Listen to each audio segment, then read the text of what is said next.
Hola, ¿qué tal? Soy el pastor Vladi de Visión de Fe en Guatemala. Quisiera agradecerle por sintonizar esta transmisión del Evangelio desde su cultura, idioma y contexto en el primer siglo. Para nosotros es muy importante hacerle llegar este mensaje en este estudio de la Escritura. Para ello, le invitamos a, si todavía no lo ha hecho, suscribirse a nuestro canal, visitar nuestras listas de reproducción, en donde encontrará muchos otros videos que seguramente colaborarán con su crecimiento espiritual. Y por último, también que nos siga en nuestras redes sociales de Facebook, X, Instagram y TikTok. Espero que Dios le hable en este video. Bendiciones.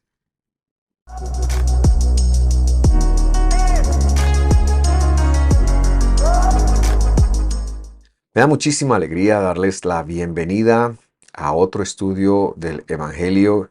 Y es que en Visión de Fe procuramos hacer un estudio del Testamento de los Antiguos, específicamente de la Torá del Señor, el Pentateuco para quizás nombres más conocidos, y el Evangelio, que es el Testamento de los Antiguos. Tenemos un desarrollo de Apocalipsis ahora mismo verso a verso y le damos gracias a usted por acompañarnos. Iniciamos para poder cubrir todo lo que hoy nos toca, recordando en este estudio 15 que la semana pasada en el estudio 14 veíamos todo lo concerniente a la congregación de Filadelfia. Pero justo allí había un versículo que necesitaba explicarse. Solo para que tengamos el contexto, vemos que Dios no ha tenido un reclamo alguno hasta a esta congregación. Al contrario, sus palabras han sido de apoyo para que ellos se sientan que están en el camino correcto, porque es una escritura que guarda el equilibrio del testimonio de Jesús, es decir, el Evangelio, y también de la ley del Señor o la Torá del Señor, el Pentateuco. Pero cuando llegábamos al versículo 12, vimos ahí un versículo que es necesario explicar y que es necesario tomarnos el tiempo. Y de allí el tema que hoy vemos, que es Filadelfia parte 2, el Dios de Jesús. Y este no es ninguna blasfemia ni tampoco es ninguna herejía, sino que es un título para captar la atención de lo que siempre hemos dicho. La escritura registra entonces, he aquí fue el problema, la palabra mi Dios, las palabras mi Dios 4 veces en referencia al Mesías, es decir, Él fue quien las pronunció, y esto fue lo que provocó en nosotros la necesidad de explicar.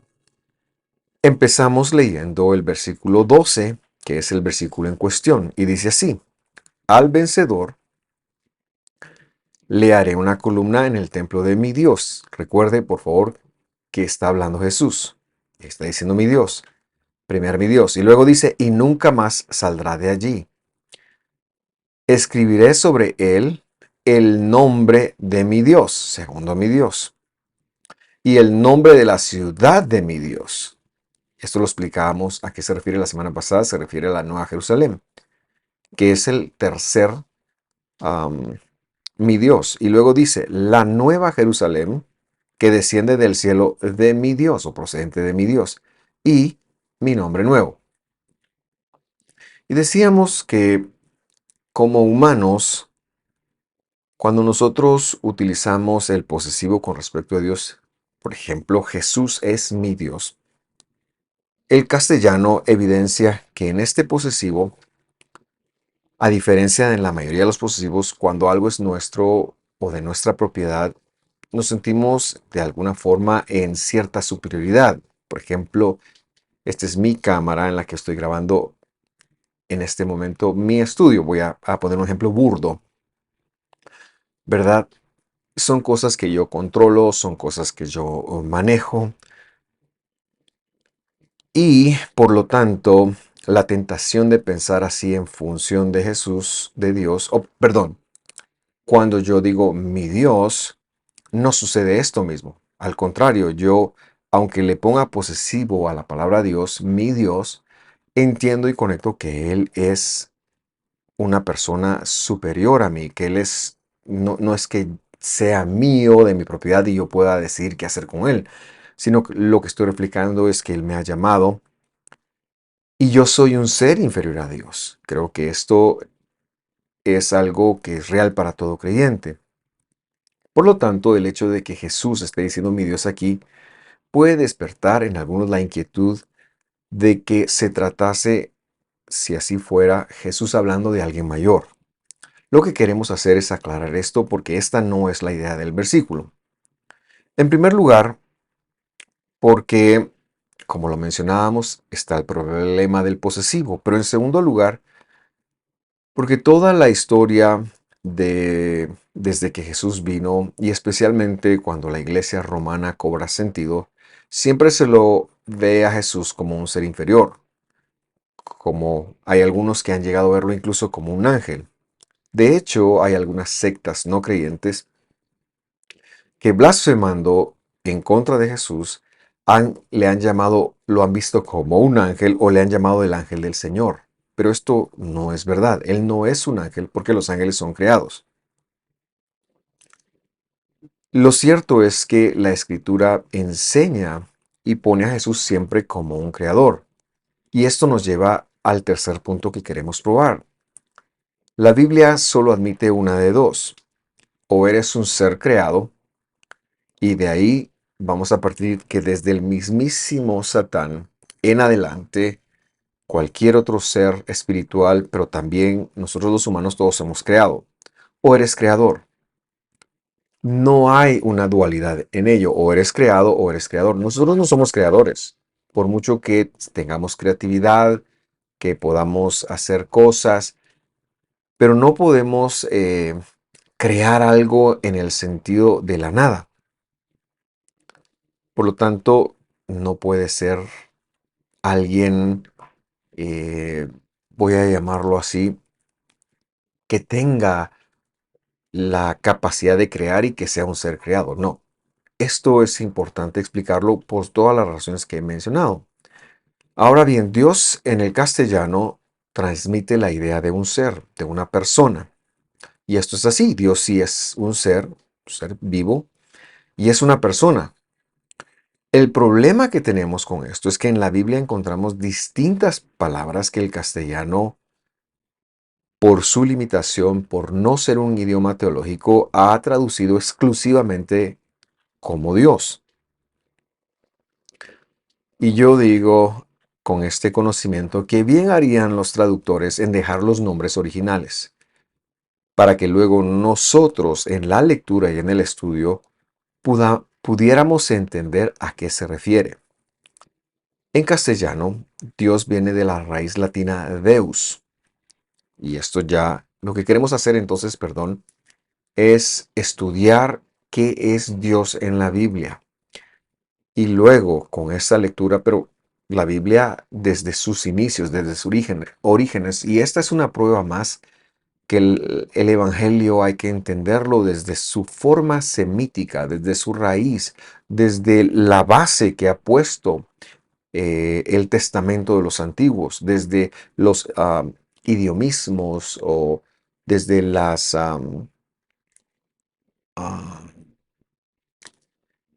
jergas teológicas, también quiero mencionar desde los localismos que se han dado en la Biblia, si es que queremos entender el verdadero mensaje y pasar de entender que la Biblia es muy difícil de traducir.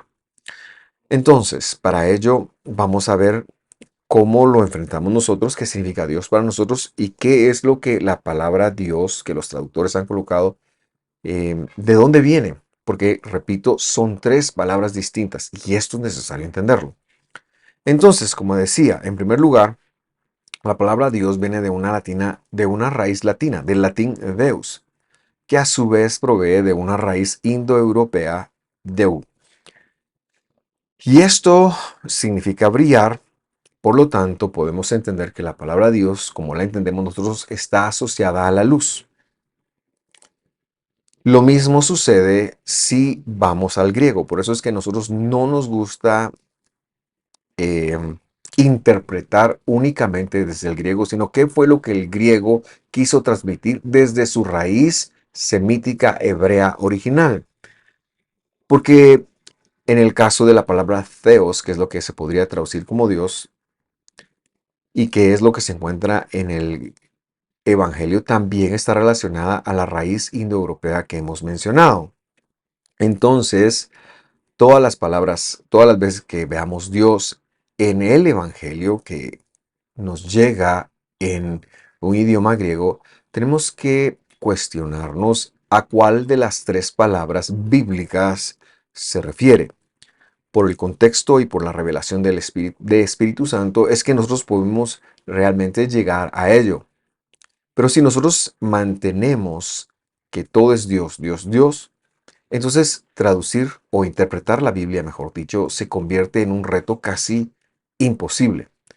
Hoy usted va a recibir una herramienta que estoy seguro le va a servir de cara a su lectura bíblica. Así que quiero que se quede con nosotros y que veamos cuáles son las palabras entonces bíblicas hebreas que se han traducido como Dios en el Testamento de los Antiguos y que a su vez podamos llegar a qué se refiere entonces Apocalipsis 13:12. Empezamos entonces con la palabra Él. Esta palabra de raíz semítica y de hecho anterior al hebreo, es decir, el hebreo importa esta palabra de los lenguajes semíticos, porque también vemos que existe en el arameo un idioma más antiguo que el hebreo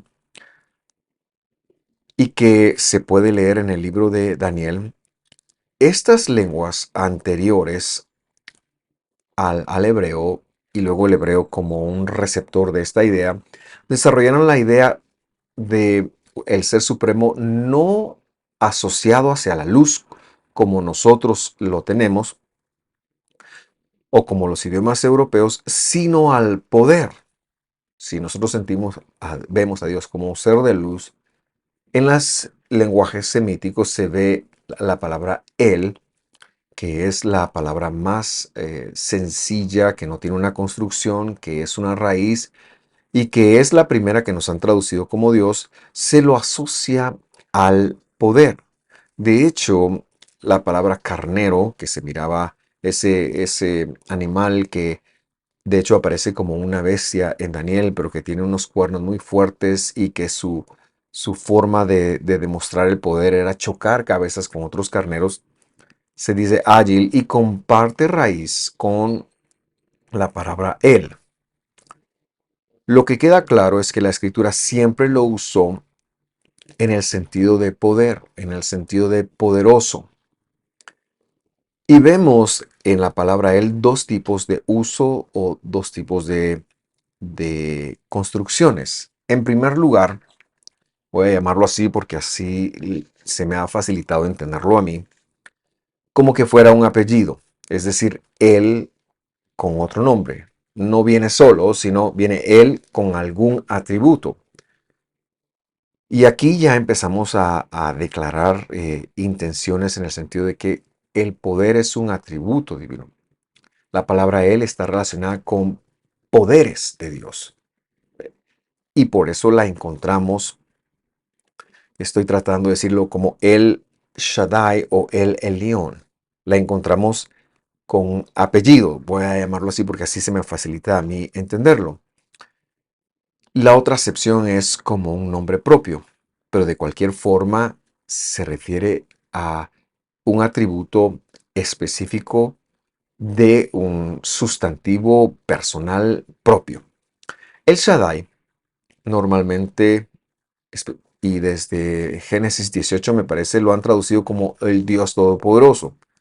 Pero él, la palabra él, solamente él, ya tiene esta idea. El Shaddai, entonces, la palabra Shaddai viene a agregarse como una descripción, como un apellido, a un desarrollo del poderoso. Podemos decir que él ya es el todopoderoso y Shaddai han presentado algunos, de hecho creo que fue un sabio judío quien habló de Shed como, o Shud, perdón, como un pecho de una madre que amamanta, pero esto no tiene sentido y no es por ahí porque el poder es contrario a nutrir. Al contrario, el amor es el que viene a nutrir. No, el poder viene a desarrollar. El poder es un atributo. El todo poder de Dios es un atributo de Dios y es precisamente lo que se utiliza para esta creación. Shaddai viene de una raíz arcaica, otro idioma semítico que quiere decir montaña. Y esto se debe a que en los tiempos antiguos, en la civilización que se desarrolló en Mesopotamia, ellos estaban en tierra plana. Y Shad era montaña. Para ellos, sus deidades eran locales y había una deidad para muchas cosas, pero ellos no atravesaban las montañas, por lo tanto, cuando se habló de El Shaddai, se habló del dios de la montaña en el sentido de lo desconocido, porque desconocían lo que estaba del otro lado de las montañas. Eso es lo que quiere el Shaddai, el dios desconocido, porque no es ni como deidad alguna. Este fue el que se reveló a Abraham y cuando Abraham lo conoció, pues ya él cobra sentido. Este es el Dios no conocido por todas las deidades, por todas las personas, por todos los idólatras. Es otro tipo de Dios, es el único Dios, porque recuerde usted que ellos eran politeístas. Otro ejemplo de esta forma de usar él es la palabra Elión, que se traduce como, o se ha traducido como el Dios Altísimo. Pero esto es una forma errónea de usarlo. El Dios, el Elión, quiere decir el Todopoderoso de arriba. Está describiendo de dónde es. Quiere decir que no es de esta creación. El Elión, lo que traducen como Dios Altísimo, es un poder no de esta creación. Es alguien de arriba. El segundo caso, entonces, era cuando era un primer nombre, como un nombre propio. Un sustantivo propio, por llamarlo de alguna forma. Y pongo varios ejemplos. Ezequiel, por ejemplo, Ezequiel quiere decir el fuerte en el sentido de no cambiar. Él es el fuerte que no cambia. Daniel quiere decir el que juzga. Y cuando digo él, no estoy usando el pronombre castellano, estoy usando el nombre bíblico él. O sea, el Dios que juzga, por decirlo, el Todopoderoso que juzga. Gabriel, el él, para que se vaya entendiendo, que guerrea o que es un gibor. Pero quizás el más significativo de todos estos, que los hay más, es Israel.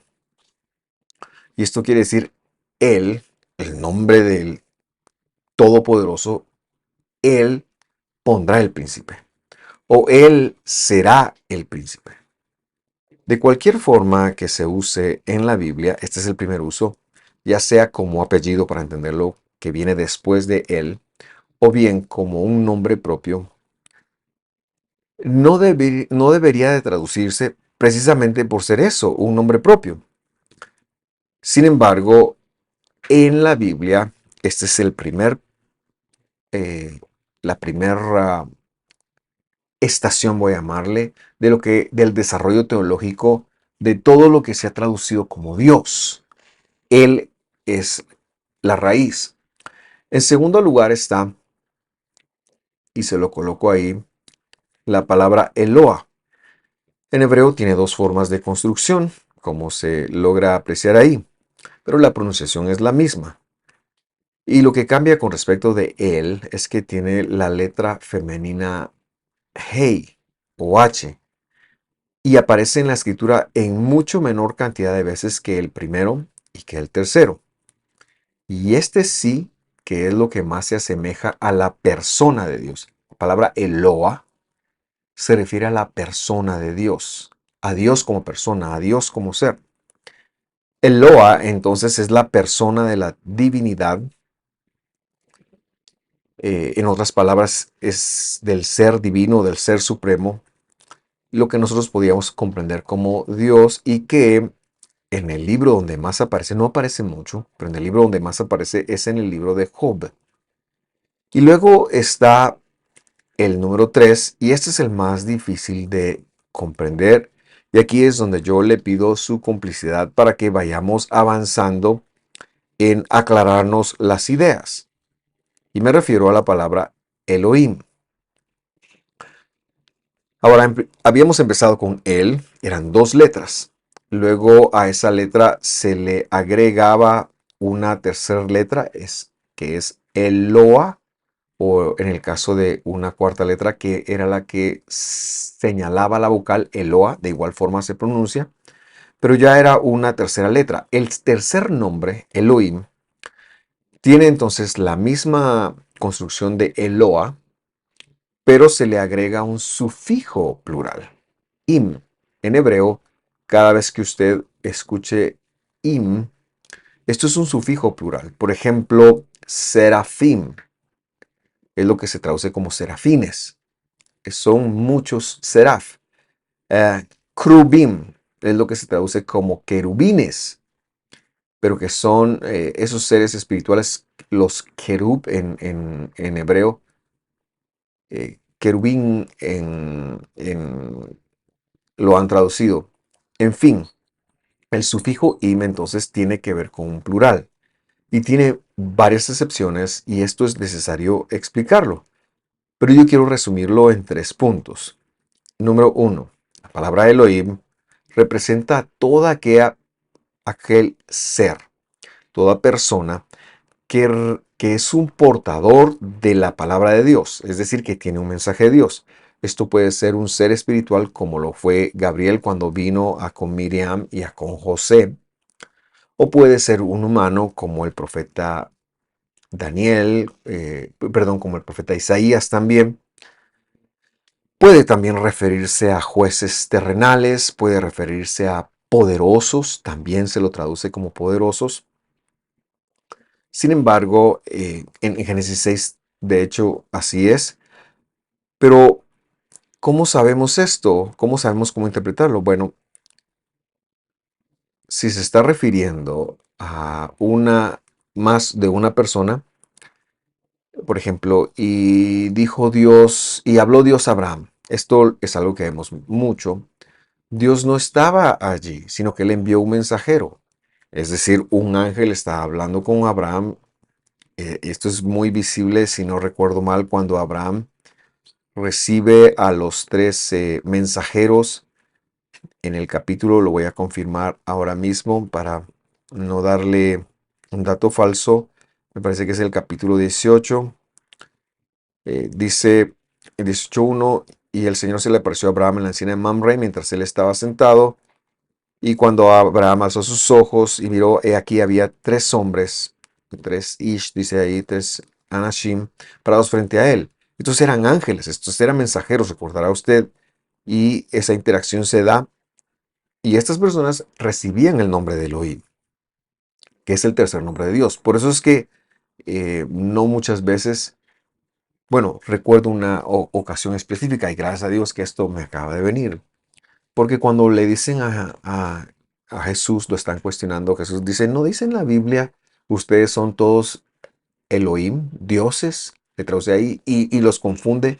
La enseñanza es maravillosa y tiene que ver con que nosotros aprendiéramos que el uso de la palabra Elohim también se llevaba a hombres, para explicarlo. Ese es el primer uso. Toda persona que porta un mensaje de Dios, mientras lo porte, recibe el nombre de Elohim. Segundo lugar, segunda acepción. Todas las deidades falsas también se les ha llamado Elohim, de las demás naciones, como ídolos o situaciones paganas. Ahora, estas son muy interesantes porque pasan 2 características. Siempre se les conjuga en plural, eso es lo primero. Y en segundo lugar, siempre hay un aspecto despectivo. Por ejemplo, las naciones de las pagadas. Los Elohim de las naciones. Ellos no hablan. Ellos son palo, ellos son madera. Siempre la escritura hace una minimización de las demás divinidades, perdón, de las otras deidades, ya sea proclamadas por otras naciones. Siempre la escritura hace un examen o una descripción despectiva. Y luego está el tercer uso de la palabra Elohim, y este es muy importante que lo aclaremos, porque es el que más se usa en la escritura. Y este no se refiere a la persona de Dios, sino se refiere a los atributos de Dios. Elohim lo hemos conocido como la plenitud de los atributos. Y esto ocurre desde Génesis. En el principio, o por el Reshit, creó Elohim, dice ahí, que son los atributos. Ahí la persona de Dios está expresada en la palabra que lamentablemente han traducido como principio. Por ahí lo que dice por el Reshit, que es la demostración de Dios, de la demostración de la persona de Dios, que era el Mesías, que era Jesús. Dios, es decir, la plenitud de los atributos, crearon los cielos y la tierra, pero no se refiere a Él como persona. Y cuando la referencia es a los atributos de Dios, es muy interesante porque siempre está conjugado en singular, nunca en plural. Por eso es que hay algunas personas que han querido ver a la Trinidad ahí, pero la Trinidad no cabe ahí. La Trinidad es un concepto romano que fue legislado y aceptado en los concilios del siglo cuarto y oficializado en el siglo quinto. Pero aquí Elohim está hablando de la descripción de los atributos de Dios, de la persona de Dios, pero sin tomarlo a él como persona, porque eso sería Eloa. Y esto no es tan fácil de entender, por eso yo le invito a repasar esto una y otra vez o a hacer preguntas. Pero este es el uso que más se le da a la palabra Elohim, que traducen como Dios en la Biblia. Está hablando de los poderes de Dios. Claro que la persona de Dios, es decir, Eloah o Yud Heh Vav Heh, que es lo que han traducido como Señor en muchas Biblias, o Jehová en otras Biblias. Él eh, es la persona, pero Elohim son los atributos, la plenitud de los atributos de Dios que se representan en un atributo específico. Y ya vamos a ver cómo, ya vamos a ver por qué o el desarrollo de esto también. Lo que queremos decir entonces es que esta acepción es la que más se va a encontrar en la escritura, pero que cuando se traduce a nuestros idiomas no se lo entiende bien, porque se lo entiende siempre como la persona. Y es que los idiomas receptores, como por ejemplo el griego, lo traduce como teos, pero muchas veces está hablando de Elohim, está hablando de los atributos de Dios. El inglés lo traduce como God, pero tiene el mismo problema, está hablando de la persona. Y por eso es tan difícil para nosotros hoy en día, y en castellano se traduce como Dios. Y es tan difícil porque estamos acostumbrados a ver a la persona allí, pero Elohim tiene que ver con atributos. No puedo hacer este énfasis lo suficiente. Ese reto, entonces, cuando pasa, es necesario que lo sepamos y que lo conectemos y que lo analicemos. ¿Por qué?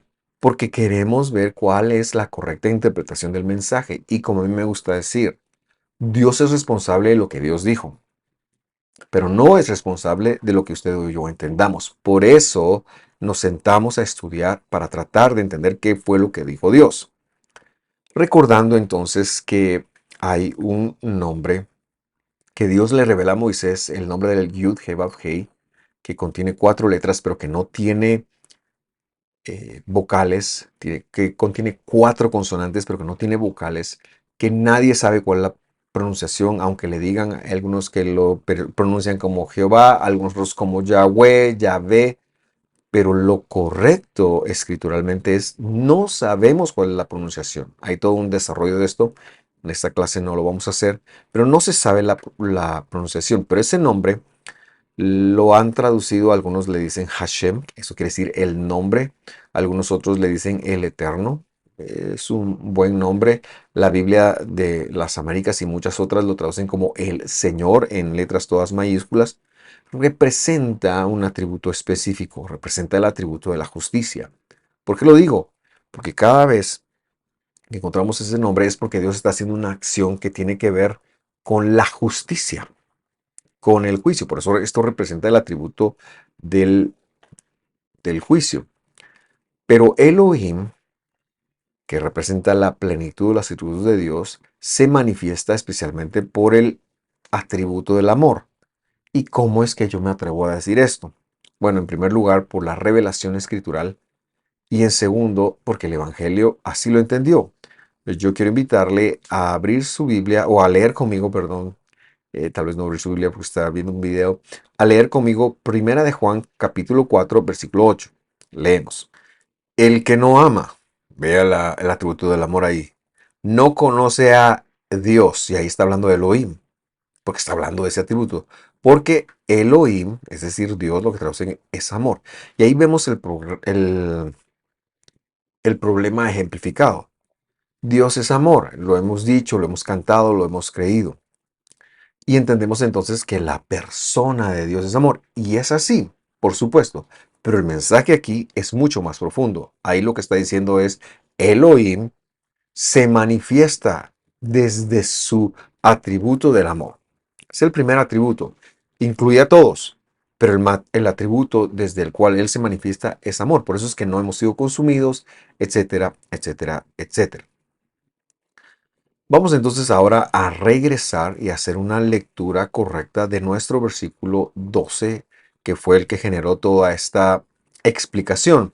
Y dice así, al vencedor, dice, le haré una columna en el templo de mi Elohim, es decir, amor. Sí logra ver usted, porque esto es importante verlo acá, porque Dios, está diciendo, en el templo de mi amor le haré una columna, es decir, voy a poner a esta persona a hacer un sostén. Recordamos que el vencedor acá en esta iglesia que no tiene reclamo alguno son aquellas personas que a pesar de los problemas se mantienen en la perseverancia. A estas personas, a los que han incorporado el Evangelio y han incorporado la Torah, dice, le voy a hacer una columna para que cargue, para que sostenga en el templo de mi amor. Y luego va a explicar esto, dice, y nunca más saldrá de ahí, porque va a estar conmigo. Él está hablando de la relación, él está hablando del cumplimiento de la promesa del pacto a Abraham. Usted será mi pueblo y yo seré su Dios, y yo vendré y moraré y viviremos juntos. Está hablando de esa relación. El versículo sigue diciendo, segundo mi Dios, escribiré sobre él, él es la persona que ha sido puesta como columna, el nombre de mi Elohim, es decir, de mi amor. Yo voy a poner el atributo de mío sobre él, sobre las personas que perseveren, sobre los que incorporen el Pentateuco y el Evangelio. Los voy a poner en él el nombre de mi amor, el nombre de mi Elohim. Pero luego dice, y el nombre de la ciudad de mi Elohim, es decir, la ciudad que yo amo, mi ciudad amada. ¿Y cuál es esta? La Nueva Jerusalén. No se refiere a la que se encuentra, aunque seguramente Dios la ama como ama cualquier ciudad, y esta ciudad es un prototipo de la ciudad que verdaderamente Él ama. Pero no está hablando de la Jerusalén de aquí abajo, está hablando de la Jerusalén celestial. ¿Y por qué digo yo esto? Porque el texto agrega a continuación que desciende del cielo de mi amor, es decir, en donde yo he trabajado todo esto. Y luego, en lugar de usar la conjunción nuevamente, como lo hace el texto, hemos usado también las palabras es decir, porque se puede hacer también, es decir, mi nombre nuevo. Y en mi nombre nuevo, él está resumiendo todo lo que va a hacer desde traer a la Jerusalén celestial, desde ponernos a nosotros como columna en ellos, porque estamos guardando su palabra y porque hemos sido llamados por la gracia del Señor. Eso es maravilloso y es algo que debemos de aprender a leer. Y yo quiero motivarlo a usted a hacer un estudio serio de la Escritura, a que profundicemos, vemos y exponemos que el castellano no puede transmitir correcta y completamente toda la revelación. Y he aquí la razón por la cual hacemos nuestro mejor esfuerzo por aclararnos esas ideas. La elocución a esta congregación termina diciendo, el que tiene oído, oiga lo que el Espíritu dice a las congregaciones. Quiero que note, por favor, que esta palabra también se lanza a todas las congregaciones que representan el número completo de todos los creyentes de Dios en todo el mundo. Él está hablando, Él está diciendo, su mensaje es, para que lo captemos, tenemos que ser como Filadelfia, porque en Filadelfia se están guardando la palabra del Señor, no para salvación, sino porque han sido salvos. Se ha recibido la promesa por medio del Mesías, por medio de Jesús, pero esta gente también camina en los mandamientos de la palabra del Señor, no tiene un problema con los mandamientos, no les llama caducos, no ha pensado que ya no van, esto lo hemos hablado muchas veces, creo que lo comentaba hace 8 días, pero no tiene nada que ver con eso en el desarrollo. Jesús es el mismo de ayer, hoy y por todos los mundos. Cualquier momento Jesús estuvo en la creación, los mandamientos son los mandamientos de Jesús. Y es lo que está diciendo, el que tiene oído, es decir, el escogido, escuche lo que la mente de Dios, lo que el poder de Dios está repitiendo en cada congregación. Y hay congregaciones que no lo merecen, hay congregaciones que han recibido un regaño, pero es que ciertamente hay personas en cada congregación a quienes Dios está llamando y les está diciendo, ¿saben qué? Esta es la forma correcta de hacerlo. Y eso también lo leíamos la semana pasada en función de Filadelfia, porque decía, voy a traer a los de la sinagoga de Satanás, la congregación de Esmirna. Muy bien, yo he terminado este tema, vamos a dejarlo acá, pero repito, si usted tiene alguna pregunta o alguna duda, le invito en primer lugar a ver el video nuevamente, pero también le invito a dejarnos un mensaje, a hacer una publicación para que podamos con todo el gusto acercarnos a usted y tratar de solventar las dudas. Le envío un fuerte abrazo, que esté muy bien, que Dios nos bendiga. Nos vemos la próxima semana. Hasta pronto.